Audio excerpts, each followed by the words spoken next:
So I want to talk about some of the recent progress in classification and joint work with the authors listed here: Jose Carrion, Jamie Gabe, Jared DeQuicius, and Stuart White. And before I talk about any of the new results, I want to spend some time just talking about the classification program as a whole. And I'll start with the two major classification results for amenable operator algebras.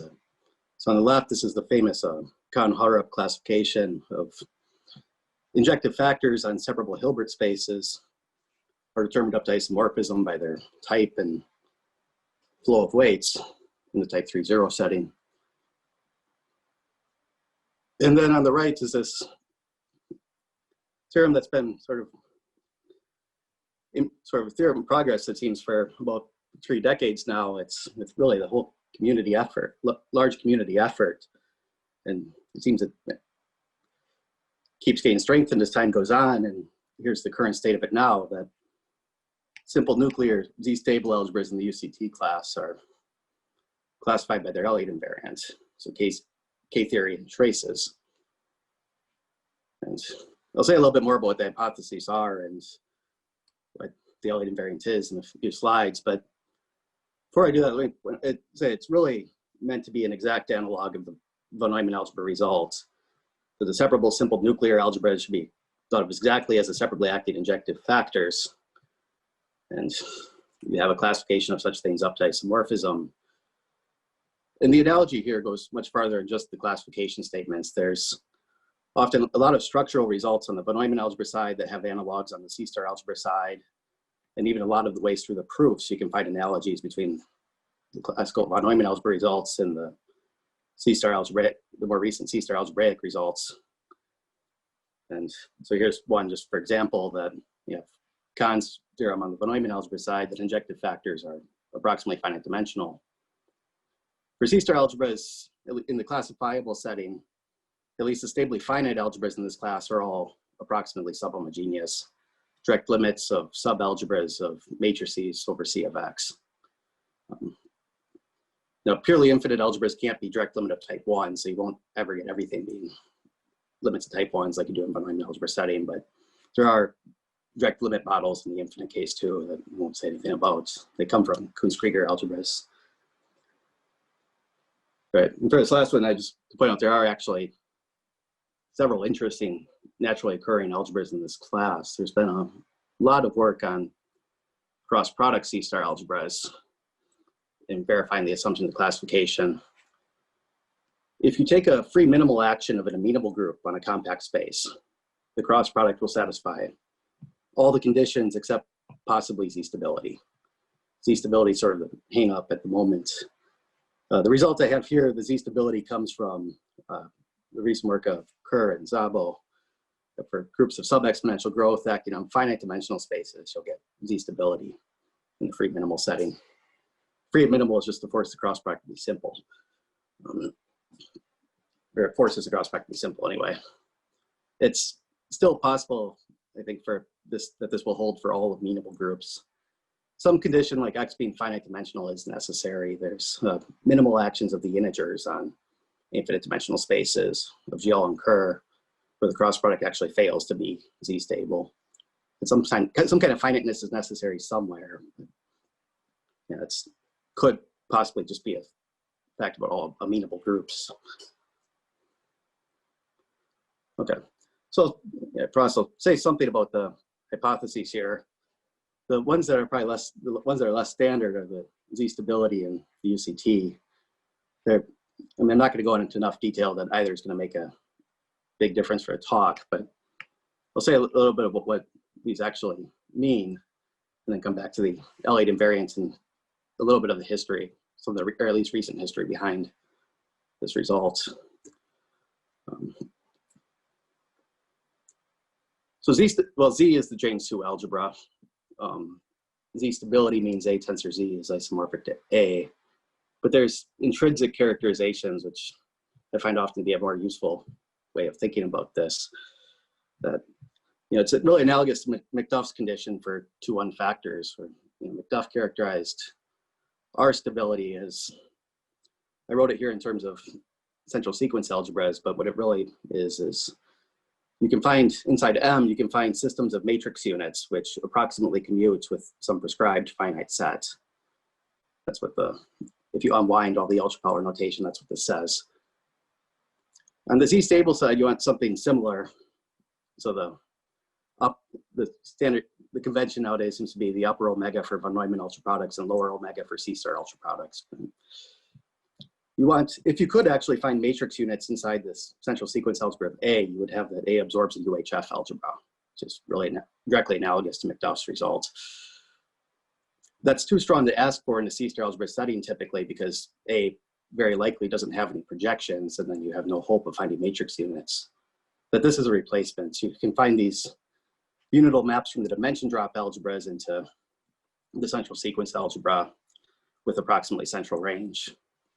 Because dimension drop algebras, they're continuous paths of matrices with endpoint conditions. What's really special about, and what's special here is if you take P and Q to be relatively prime, you can show this algebra has no projections. You're still getting some form of matrix units in approximately central way, but without presupposing the existence of projections. So Z itself is defined as the direct limit of these ZPQs over relatively prime pairs P and Q. It's some projectionless algebra that plays a role sort of a projectionless UHF algebra. Right. So in the von Neumann algebra side, you don't actually, there's no McDuff assumption in the theorem because it turns out to be automatic. I just want to point out that's not just in hindsight that you know M tensor R is M.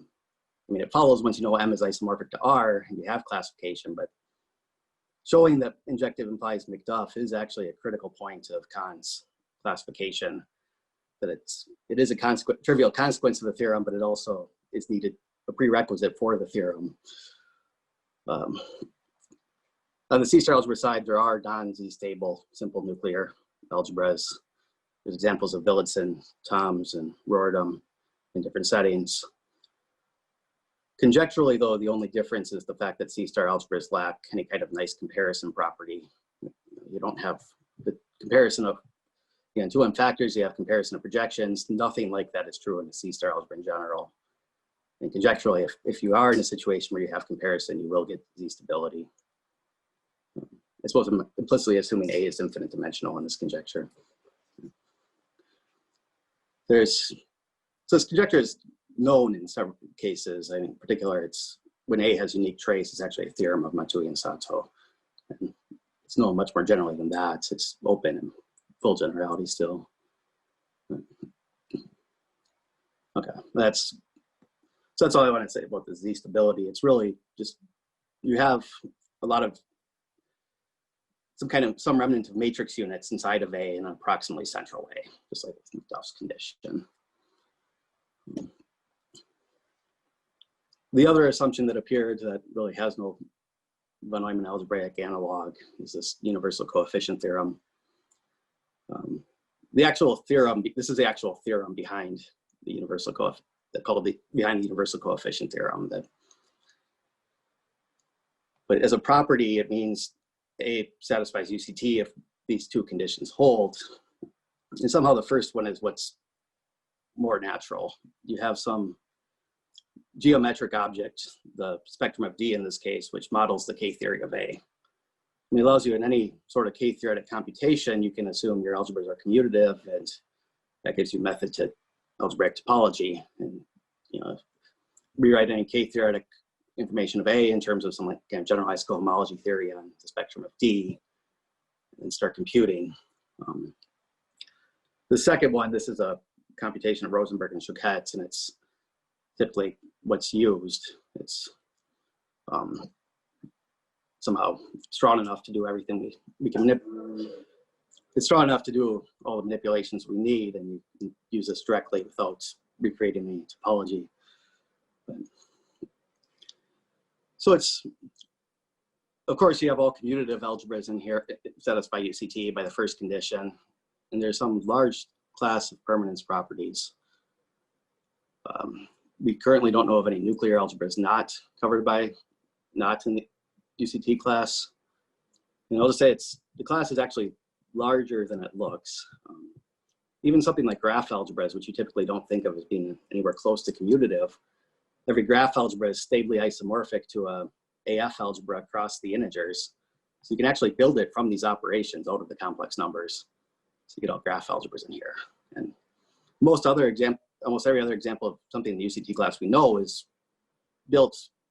proven this way by somehow explicitly building it through constructions like this. And there's also a remarkable result of 2, which gets you pretty far, that amenable groupoid algebras satisfy UCT. There's even a more recent twisted version of this that you can add a twist and it's still true. That's a result of Farlock and Lee. Sorry. So I saw the count for the X. This is the group of extensions. So it's the set of extensions of the K-theory of short exact sequences, K-theory of B to some abelian group to K-theory of A. And there's some addition on it given by some kind of direct sum. It's just an abelian group that somehow naturally depends on the K-theory. And yes, all separable type 1 algebras are in here. It's actually a non-trivial fact, but it goes back to these classical representation theory facts that every type 1 algebra has this transfinite composition series where each consecutive quotient has continuous trace. Then the continuous trace algebras are locally stably isomorphic to commutative algebras. So you can build up all type 1 algebras from these operations as well. Yeah, so it looks like it could be rather small class. It turns out to really cover almost any nuclear C-star algebra we know how to write down at the moment. There's general permanence properties we don't know that make it a major theoretical barrier, but in practice, it's not actually a major assumption, it seems. Okay. But I'll go back to the classification result. So I'm going to assume throughout the algebras are unital. The result I stated is true in the non-unital case with some modified version of the Elliott invariance, but I'm actually going to be really sloppy with the units throughout the whole talk as well. So the Elliott invariance is here. Usually people encode K0 plus for historical reasons. Under the other assumptions though, you don't actually need to. You can recover the positive elements from the pairing. So I dropped it here. So on this slide, I just want to say a little bit about some of the history behind this. So first off, it's a result of Kirchberg that simple Z-stable algebra is either stably finite or purely infinite. And the classification really splits into these two cases, the same way you split the type 2 and type 3 von Neumann algebras are handled very differently. The traceless setting, when the algebras are purely infinite, the classification goes back, this is the Kirchberg-Phillips theorem. Rest of the talk, everything's going to be stably finite. And there's a much longer and sort of non-linear history through stably finite classification. So let's mention some of the most recent highlights in this. So one of the real high points of it was about 2014, this classification of Gomlin and New, assuming some kind of internal tracial approximations, or at least rationally, after tensor with UHF algebra, there's an approximately central corner of the algebra with large trace, so that inside of that corner you have uniform approximations by subhomogeneous algebras with one-dimensional spectrum. So it's sort of a rather technical approximation condition. What's important about it is the class of algebras they wrote down exhaust all possible values of the Elliott invariant. But if you believe the theorem was true, the Gomlin-New class covers all algebras in the theorem. It's sort of the usual thing with any kind of classification problem. You write down all the ones you know to exist and then have to say there's nothing else that you missed. But split up the reason that class was important is because it exhausts the range.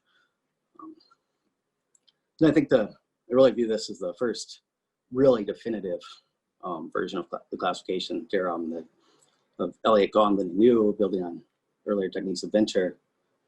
managed to show that under very abstract assumptions, slightly different regularity conditions than I listed here, but still no internal approximation structure or approximation by type 1 being assumed, the Gaughan-Lin-Yu approximation conditions hold. So you have classification under very abstract conditions. So to get to the result I stated, there is two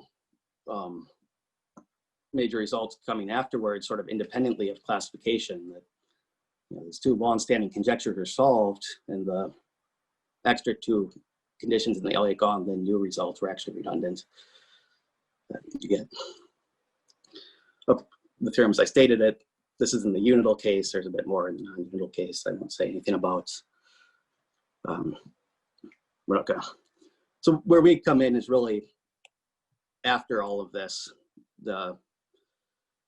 It was the work in these. I mean, the techniques of these last three results I listed really, sort of in hindsight, shed a lot of light on what was actually happening. And so our work was, we were looking at morphisms between these, but algebras. But the ideas of the last three papers, we were able to refine and strengthen some of these techniques and add a couple new ideas. We were actually able to bypass the whole tracial approximation machinery altogether and go directly to, take a much more direct route to the classification. And pick. So I want to go to, and also get stronger results for embeddings that I want to talk about. Before I do that, I'll put this up because it leads into what the idea of classifying morphisms instead of algebras, but pretty much every classification results in this setting, in this sense, and even you could argue going back to Murray and von Neumann, and the uniqueness of the hyperfinite 2-1 factor somehow goes through a result like this, which C-star algebraists know is Elliott's intertwining argument. That if you want A and B to be isomorphic, you one way or another have to build inverse maps from A to B and B back to A. So this result is saying that you don't actually need the maps to be inverses on the nose if they're inverses up to approximately in or out of morphisms. So phi psi and psi phi are approximately unitarily equivalent to the appropriate identity maps. Then the algebras are isomorphic. In fact, you can find the isomorphisms approximately unitarily equivalent to phi and psi. Right. So this theorem itself, I mean, as it isn't an especially difficult result. I mean, you could write it out in about a page or so. It's what it really, one of the really important things of what it does is that it's the shift, really the shift of perspective that it made it so important. It's, you move from not trying to understand when the algebras are isomorphic, but trying to understand how to build morphisms and decide when the morphisms are equivalent. And the idea is if you can know how to build morphisms and know how to check if their compositions are equivalent to the identity, you can check the hypotheses of the theorem and get an isomorphism. And also these classification of morphism results are really what you want to use in practice when in applications of classification as opposed to the actual abstract isomorphisms. For instance, there's been a lot of work in understanding like the closed unitary orbit of a normal operator in the C-star algebra B. That can be rephrased as you're classifying morphisms from C of X to B in this sense. So what you want is some functor on C-star algebras to whatever the target category is, doesn't matter, that any map on with the property, this existence property, that any morphism of the invariants on the invariant between the invariants of the algebras will be induced by a morphism of the algebras itself, and that two morphisms agree on the invariant have the same, or approximately unitarily equivalent, so they have the same closed unitary orbits. So this is what I mean by classifying the title by classifying star homomorphisms. You're looking for results of this form, and this is again throughout the whole history of classification. This is what's actually being proven in when the algebras are, even though the algebras being isomorphic is what's typically sold as the headline result. This is a step that comes before the isomorphism of algebras. Right. So if I go back to the classification results, what I'm really suggesting is that instead of going to classify algebras by the Elliott invariant, you want to classify the morphisms between them by the Elliott invariant. And it's not actually true. Just to give an example here, there's somehow the Elliott invariant, it will remember the isomorphism class, but it forgets a lot of the actual isomorphisms themselves. Because you can find this classifiable C-star algebra where the K0 group is the integers generated by the unit, K1 is the integers generated by some unitary I'm calling U, unique trace. And I'm supposed to tell you a pairing between traces in K0, but the trace of 1 is 1, and that's all you need to know. Since everything else is determined. So there is an algebra with these properties. You can build it by inductive limits or groupoids, whatever. There's, in the automorphisms of the Elliott invariant, because I have to fix the class of the unit and fix a trace, then the only option I have is to flip Z mod 2. And or flip K1, so I can flip the generators in the automorphism group Z mod 2. There's actually a lot more automorphisms than that. If you have an automorphism which agrees on the Elliott invariant, there's a secondary obstruction coming from the De La Harpe-Scandalous determinant. You can build this determinant in the circle. It turns out that determinant's 1 if and only if phi's unitarily equivalent to the identity. So I saw there's a comment that got pulled up. Oh, what if you take the KK class of the morphism? Yeah, that's exactly what you need. Or I'm not going to use the KK class directly, but there's extra data that isn't needed to encode destructive automorphisms. So you have these K-theory with coefficients in cyclic groups. When n is 0, that's the usual K-theory. This algebraic K1 and the traces. The algebraic K1 is where what's encoding this determinate obstruction from the previous slide. And again, this data has been around even since the 90s. As soon as there's torsion in K-theory, the K-theory coefficient starts to show up. As soon as you leave the real rank 0 world, the algebraic K1 can start to show up. And so you throw all this extra data in, and the point of this is, and this extra data, it somehow is not changing the isomorphism problem. If you have an isomorphism on the Elliott invariants, between the Elliott invariants of the algebras, it'll necessarily extend to the isomorphism between all this extended data, just in some not necessarily canonical way. But you're capturing more of these automorphisms, of the structure of the morphisms that has a much larger automorphism group.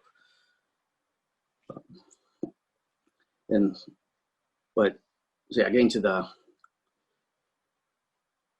embedding result. So here's our version of the embedding result. The KP here is Kirchberg-Phillips again. But under fairly general assumptions, nuclear embeddings of A into B are entirely classified by this Elliott invariant. In the same sense that you have this existence and uniqueness of you have this two nuclear embeddings A into B, which agree on all this data are approximately unitarily equivalent. And if you have a morphism from this data of A to this data of B, which preserves all the appropriate compatibility conditions, and also there's a technical thing, traces on B should go to faithful amenable traces on A, then it actually is implemented by a nuclear embedding A into B. I should point out too, there's this kind of thing has been known when the algebras have direct limit structure, or even some of these tracial approximation results, these kind of things have been known with even the same invariants, but this total Elliott invariant. It's the new thing here is just the level of generality it holds in. There's no kind of approximation structure on either side of this. It's A separable exact, and it's usually T class. B's simple, exact, and Z stable. we can classify morphisms. And then you run the intertwining arguments as I suggested, and you get back to the classification of algebras. So the assumptions get a lot stronger when you do the intertwining, because you have to apply the classification of morphisms several times. You have to apply it once with A as the domain and B as the codomain for existence. Then once again, you apply existence once again with the role of A and B reversed. So you have to symmetrize the conditions on A and B. And then when you apply uniqueness, you have to be able to apply the uniqueness result to the identity map on A and the identity map on B, which means the identity maps have to be nuclear and the algebras become nuclear. So you pick up a lot more assumptions as you intertwine, but you get back exactly to where you started with the classification. There's, what about classification up to asymptotic equivalence? Yeah, we don't know that yet. There's more K-theory involved for sure. There's a lot of examples where you'll have two maps that agree on this total Elliott invariant, where you won't be able to find a one-parameter family of unitaries that implements the equivalence. But there's extra K-theory obstructions, but even assuming those, we don't know the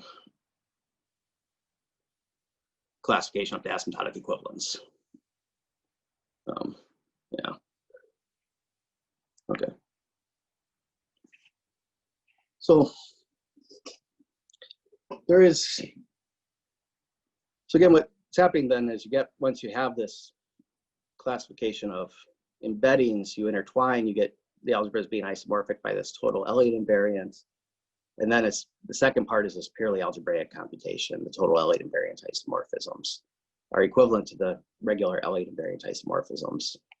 And if you put it together, it is true that an isomorphism of the Elliott invariance extends to an isomorphism on the algebra still, but just the other way around, there's two isomorphisms, A to B, which agree on the Elliott invariant, but aren't necessarily equivalent because they disagreed on. You have things like this determinate obstruction from the earlier example. In this last corollary, I mean, if we pick it up pretty quickly, this last corollary was likely, it's not written down anywhere. It might be possible to dig out of the work of Gauntlet and do, because we're in this now classifiable setting. If you replace Z stable with UHF stable, I think you actually do get this from the Gauntlet and new results. I don't know if this classification of automorphisms passes through the reduction from UHF stable to Z stable or not. But anyway, it's the theorem on the top is really the new result. Okay. So I'll say a bit about where this is coming from and how we're getting by without any sort of approximation properties. But first, pause for an example or for an application here to AF embeddings. There's this long-standing open problem that if you have that asks if every separable exact quasi-diagonal C-star algebra can be embedded into an AF algebra. I guess there's actually this question of AF embedding seems to attract it back to Efros from his notes from one of these Kingston meetings, it was shortly after the pinch of Gillespie AF embeddings. So it seems to have, it has a long history. There's sort of a variation of this question. If you have, when algebras can embed into simple AF algebras, there's necessary conditions which are that the algebra has to be separable exact and have a quasi-diagonal trace. We now actually know that the converse of that is true under this extra UCT condition. That separable exact algebras in the UCT class embed into a simple AF algebra if there's a faithful quasi-diagonal trace. So, put the proof up here. I don't want to talk about it a whole lot. So I just want to say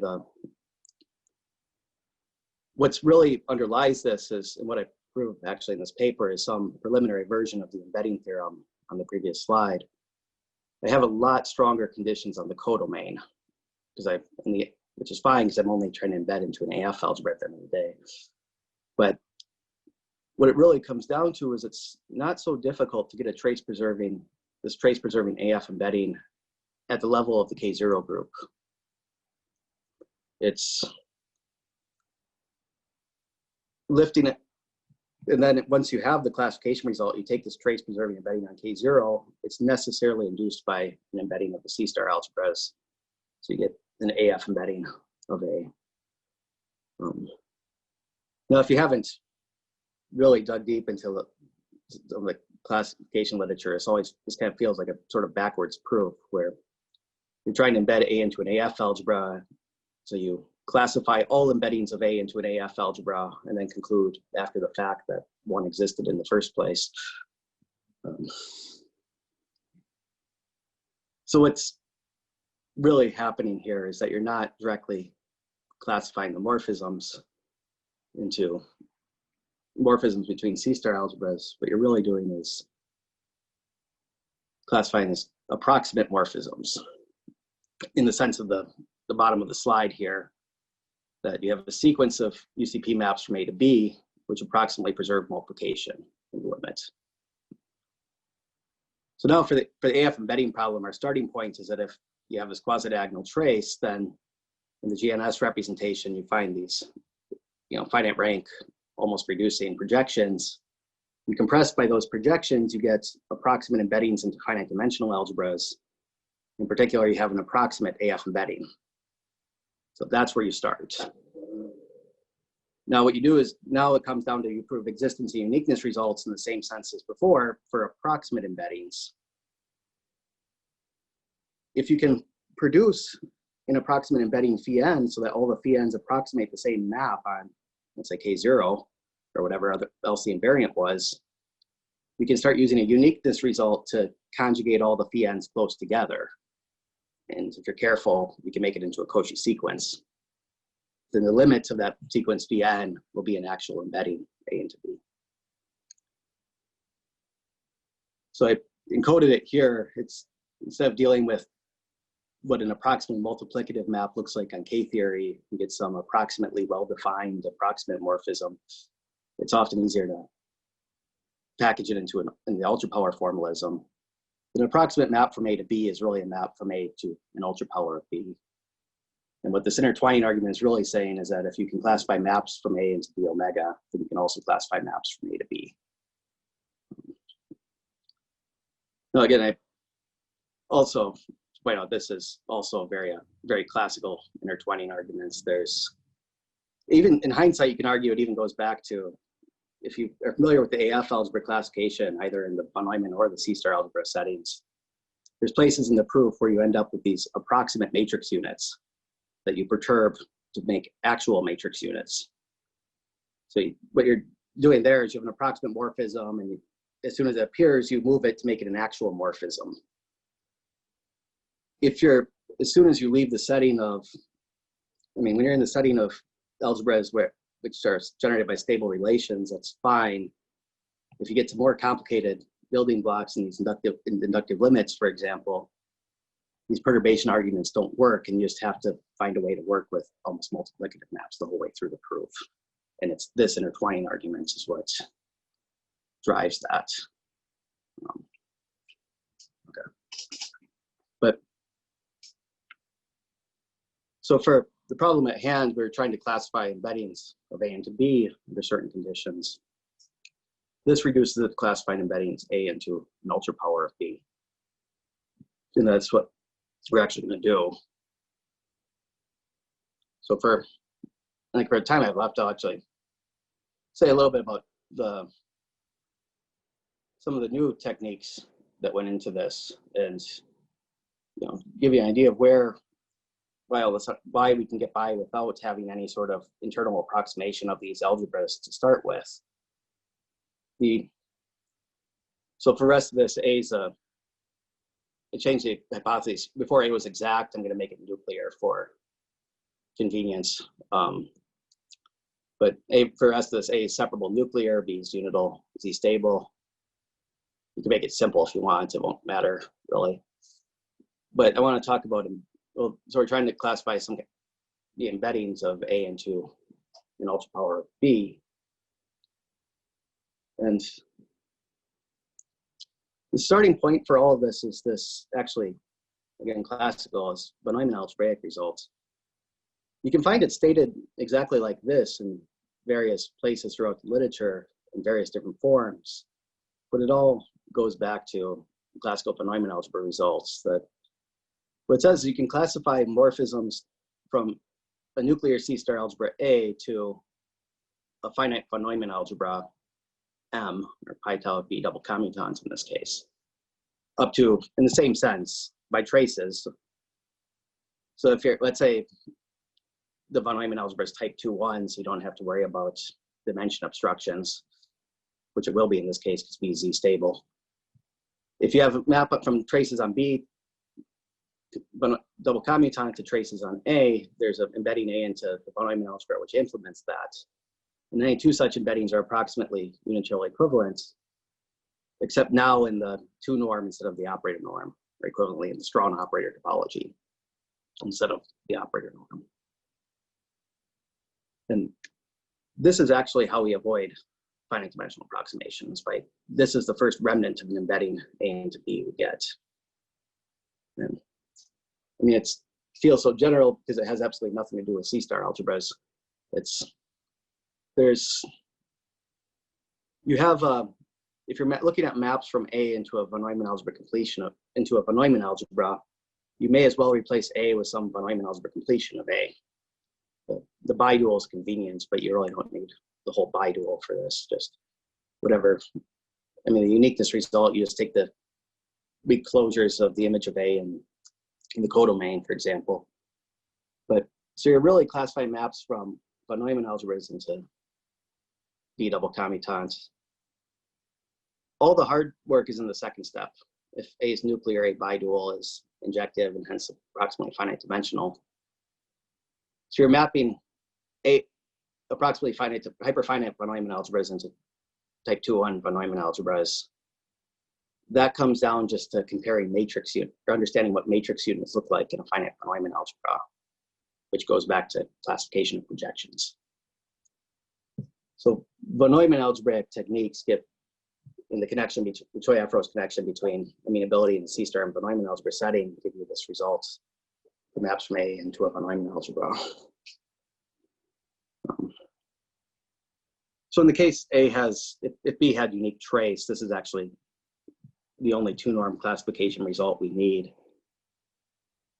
When B has several traces, there's an extra step.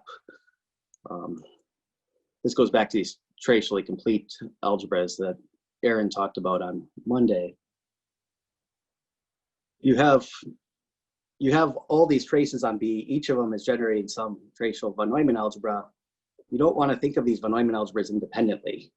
You want to remember the geometry of the trace simplex T of B, and somehow remember how these tracial von Neumann algebras are fibered over the traces. So it's not just one trace at a time, but really all traces at once that you want to consider. Now, analytically, the way that gets encoded is by working, instead of the 2-norm of a single trace, you use this uniform 2-norm. Take the 2-norm in each trace, take the sup over all traces. Of course, if there's one trace, that makes no difference. This is why you don't need this in a unique trace setting. Or even if there's finitely many extremal traces, you can use just von Neumann algebra technique still. But, okay, so you get, if you took completed the unit ball in this 2U norm, you get one of these tracially complete algebras that Aaron talked about. But what I really am going to want is the ultra power of that. So this uniform 2-norm ultra power. So here's in the several trace setting, this is the version of the 2-norm classification we need. The uniform 2-norm approximate morphisms from A to B are determined by their traces. See, so I'll point out there's 2 extra letters in the reference that appeared here. That second C and the E are Jorge Castillejos and Sam Evington. And the other ones are the rest of the 5 of us that I mentioned, or the me and the other four that I mentioned at the beginning, Jose Carrion, Jamie Gabe, Aaron Taquishis, and Stuart White. But we classify, when 7b has unique trace, it's Kahn's theorem. We're by no means recreating Kahn's theorem here. It's if you're viewing, what you're thinking is you can view this B omega as playing the role of some kind of fiber bundle over the traces on B. And you can make that precise if traces of B is a Bauer simplex, but some kind of bundle-like object over the traces on B.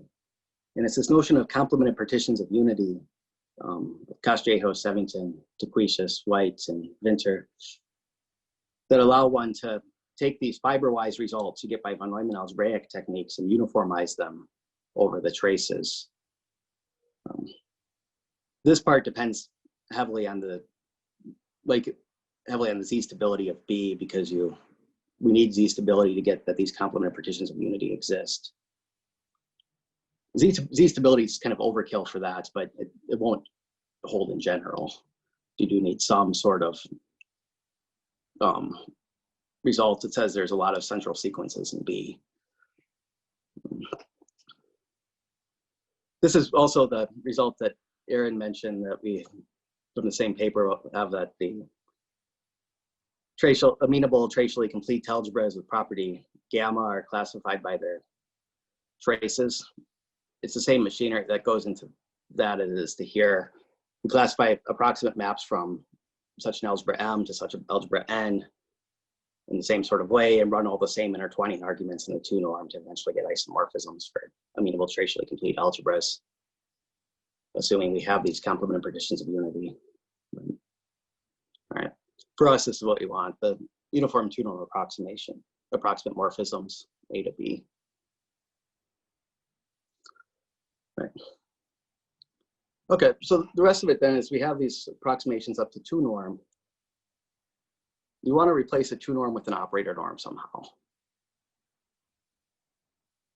The machinery that made this work, and is based in part on the proof I gave, the quasi-diagonality theorem. You have this, and also this kind of idea of mapping you have this map from the norm ultrapower onto the 2 norm ultrapower. This is what probably really started with Matui and Sato and their work on the Thoms-Vintrich conjecture. They were looking at relative commutants of B inside of these algebras, but ever since then, the sort of mapping the norm ultrapower to the 2 norm ultrapower has become a really powerful technique. Somehow the obstruction to lifting appears in this trace kernel ideal that Aaron briefly mentioned in his talk. It's somehow, so it's just the kernel of Q. But if we write it out concretely, it's really the norm bounded 2 norm null sequences in B, modulo the 2 norm null sequences, modulo the operator norm null sequences. If B had unique trace and you represented it in the GNS in the GNS space of the trace, you can think of it as the strongly null sequences modulo the operator norm null sequences. So that actually does form a C-star algebra. Now what happens is the obstruction to being able to solve a lifting problem like this, almost by definition, is encoded in these KK groups, KK theory of A, J sub B.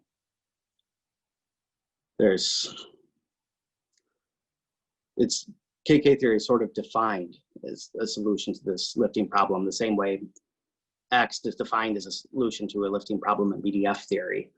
You just sort of formally build the group to encode a problem like this. And under the UCT, this group becomes very computable. The catch is what the classification is up to. To make anything, to go back to C-star algebras, we need to be able to understand what lifts look like up to unitary equivalence. Here, it's up to some kind of stabilized homotopy, which if that's all you have, it's not at all helpful for these sort of classification results. Okay, so